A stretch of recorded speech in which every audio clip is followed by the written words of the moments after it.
think one main kind of idea to get over is that we won't at this point be handed like the big optimal, super convenient one pill popping solution that everybody can take and everything will be all right again. I think we're going through a lot of different things for a lot of different reasons, and one of the aspects that we have to wade through is as you say, is the dark side of what has been going on with the history and what is going on, and to be able to root out all the corruption and to be able to see what is going on, you have to recognize all the the dirty stuff that has been going on. But I mean, I don't think that any of this is reasons to feel pessimistic or down.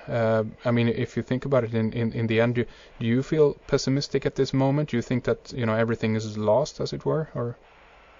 No, I don't really feel pessimistic at all. I just try and be more realistic about what's going on, and look at the whole. Try and see the whole picture as much as I can. Just what we were talking about with the elite are doing what they're doing, the people in a kind of ignorance that they're in. I ultimately feel that, looking at where we're at right now, that it's quite possible that they're going to keep pushing the system along, and they're going to get further with it. I feel. Yeah. And they might even get their global government and get it ratcheted up the way they want it. But I don't think it's going to stand, because the whole basic premise of what they're doing and how they're doing it, they're breaking what I would say are universal laws. And those universal laws are, I think, written all around us in nature. We can see that operating in nature, and that this whole New World Order system is completely out of whack with that. Yeah, it is. So I think eventually, if they want to cramp everything up and make everything sick, and create all this chaos to get what they want, I think what it's going to do, it's going to make everything sick. Yeah. It's making the people sick. It's making the animals sick. It's making all the nature sick. It's making the whole planet sick. So I think it will get to a point, even if they do get their system, that it will eventually fall down. Yeah, indeed. That restriction and all the constriction that comes from all that disease. That's why I call it the New World Order disease. Yeah. Eventually, if we can't stop it, then the Earth is going to stop it. Yeah. Because I feel that the planet itself is operating in this whole let's just say electromagnetic balance between the whole solar system. And maybe all this constriction might have something to do with why the sun's heating up. That's right. Yeah. That's a possibility.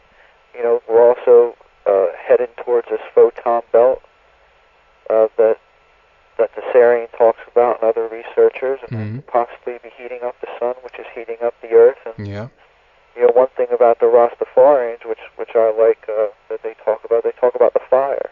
And I think a lot of people don't understand it when they talk about burning the fire. They kind of see the fire as like a cleansing. Yeah. It comes and it will burn out all that's bad, and that which is good will be able to stand in the fire, and it will burn off the dross. Yeah, I see what you mean. Yeah, I think the Maya. No, I think it was the Hopi actually that talked about one of the ages also ending in the fire, and this was because of the heating up of the sun. Well, it might have been the Maya then, but anyway, yeah, exactly. I know what you mean, and it feels like it. I mean, in a way, either if it's from man-made global warming, or if it's only from the sun heating up, or if it's a combination of both. Anyway, things are changing. Things are happening on the Earth, and in the end, I think that even Earth changes themselves are a very positive thing, if you think about it in the end, because a structure or a system like the one we're heading towards now is going to be almost impossible to sustain if things are very catastrophic, or even very, maybe not that severe, but at least as long as Earth changes are happening on the planet, it's going to be very difficult to keep people in the kind of lockdown state that things are going now, because people are they're forced to out of their houses, so to speak. It might even be forced out of the cities in some cases because the water is rising or whatever. I mean, who knows potentially how far this can go, and if water levels are rising, we're gonna probably see things that are more, looking like mass migrations towards areas that are more habitable, and right there and then might be a perfect solution in order to break from the spell that we're under, right? Yeah, I agree with you. I mean, if the people don't want to wake up and stop this, then we're going to have to deal with the cataclysms later. Yeah.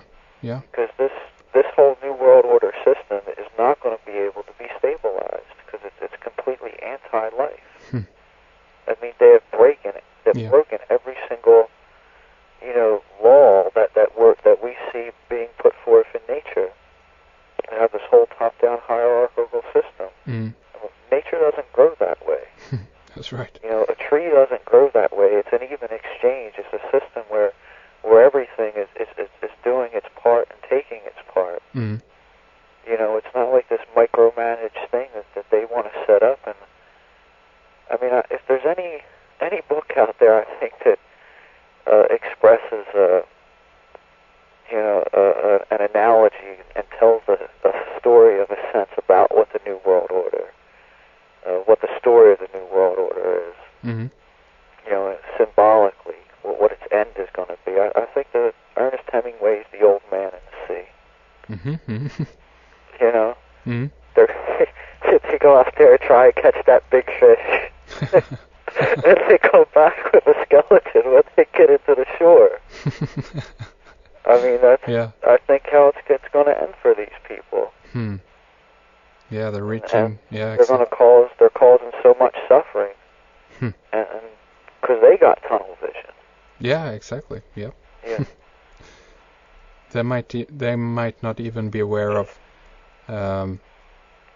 just as you say, they might actually be so involved in bringing about their political ideology of.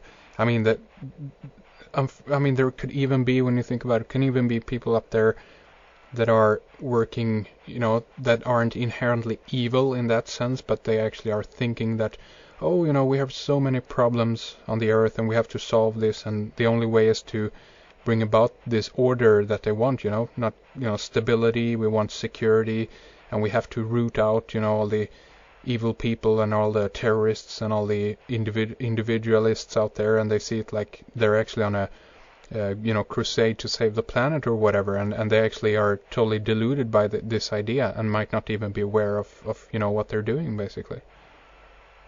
Yeah, I'm sure that's possible with some of them, but then again, I would look at somebody like that and wonder, aren't you looking more at things? Considering the ramifications, because it's, did Hitler think what he was doing was wrong? Probably not. Yeah, I mean, so it said that the road, the road to hell is paved with good intention. Exactly. Yeah, there you go. But I think they look for people like that who, we can call it a compartmentalized mind that they have. Exactly. They profile people like that and they bring them up their ranks, and I think they're very well, I guess, got that whole type of way of operating wired. Yeah. Exactly. Yeah, exactly. And that's that's another side to all of this, that everything on all levels might not be a conspiracy that everyone is in on. It certainly might be that way. I'm not saying that either, but it feels like, exactly as you say there, it's a lot of people that think, they have good intentions and they're being duped and used with their energy in order to make things happen, but they don't basically realize where things are going, and they can't even see it because they're compartmentalized, and they're naive, and they're, it's unfortunate, but that's how I think many of these people actually are up there, and then there are, of course, the ruling top that actually are guiding the entire planet at this point. So yeah. Yeah, I think the dangerous thing is, and why some of those people can get trapped in those type of situations, is that they're adhering to some type of dogma. Whether it's religious, whether it's political, or whether it's just some type of ideology. Mm-hmm. They're adhering to some type of dogma, and again, they have that closed mind that if this doesn't fit the dogma, then we'll just break that on the dogma or not even look at it. Yeah. Type of thing. So, I mean, I think that's a dangerous thing. I think that's something that everybody has to be aware of. It's not getting hung up in any dogmas. Not thinking that any one person is going to come and save the day. We're all in this together. We all have to do our part as individuals to heal our own mind. Mm-hmm. Yeah. With the knowledge of all the mind control that's going on, and on all the different levels, the lies and the false history that's come down, and seek to understand ourselves on all the levels that we can, emotionally, mentally, physically. I think it's real important the kind of diet people eat. Yeah. Definitely. I don't eat any meat or any dairy or anything of that nature. A lot of poison in that stuff. There's studies that's been done that links meat-based diets, dairy-based diets to cancer and indeed heart disease and other things like that. And then to mention all the garbage. The antibiotics and how the animals are treated. And I mean, the whole meat industry, the way it's run, it's destroying our environment. That's right. I mean, we could change things around just by changing what we ingest. That's right. And that's why, exactly, and I just wanted to throw that in there, and I totally agree with you, and that's also why, in the end, all of the solutions that we're talking about here, or that are potential good solutions in order to make something happen, always tie back to the individual. What am I going to do about this? How am I going to change it? Because that's the first thing you have to. That's the first and actually the only thing you have to change, because again, we can always tie this back to talking about that aspect of, is it even right to go around and tell everybody else what they should do? You can, of course, give them suggestions to help them, of course, but in the end, I think it's all about the own experience and what you or I, in this case, are doing, Yeah, exactly. That's what it does come down to. Like I said, it's a collective problem that resides at the individual level. Yeah. And it all comes down to the type of lifestyle that people are leading. That's right. And all the aspects of how they live their lives. In regards to, resources. I think the resources we use, people need a resource to survive and live. That's why, another solution would be is that all people should recognize that there should be cultural, sovereign rights, cultural boundaries, because if the people need their land to get to their resources to survive, that shouldn't be infringed upon by anybody. Yeah, that's right. We see the oil companies doing that. Yeah. And then a lot of resources that could be used to go towards good things. I mean, I guess this is on the collective level, but all this stuff can be solved by how individuals live. Yeah. By standing together and saying, this is definitely wrong over here. If we're living this way, then we'll all benefit. Yeah. By utilizing the resources more properly. But if you want to think about war, and most people, they watch war now and they think it's like some Roman Colosseum thing going. Yeah.